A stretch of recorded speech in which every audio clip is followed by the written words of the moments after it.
8 आणि 9 तारखेला पंतप्रधानांचा दौरा कशा संदर्भात असणार आहे? एक फार मोठं इंटरनॅशनल फिनटेक फेस्टिवल होत आहे.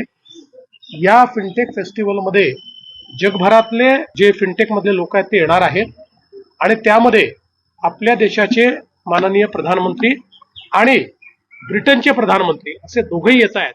नवी मुंबई विमानतळाचं उद्घाटनाचा देखील नवी मुंबईच्या विमानतळाचं उद्घाटन असेल किंवा मेट्रो 3चं उद्घाटन असेल हे देखील त्यावेळेस करतील. नवी मुंबई विमानतळाला दिवाणचं नाव देण्याच्या अनुषंगानं आहे, तर ते नावाचं कुठपर्यंत आलेली आहे? निश्चितपणे नवी मुंबई विमानतळाला दिबा पाटील यांचंच नाव दिलं गेलं पाहिजे असा प्रस्तावही आम्ही केलेला आहे. त्या संदर्भात केंद्र सरकारचीही अनुकूलताच आहे. त्या संदर्भातली जी काही प्रोसेस आहे ती केंद्र सरकारमध्ये चाललेली आहे.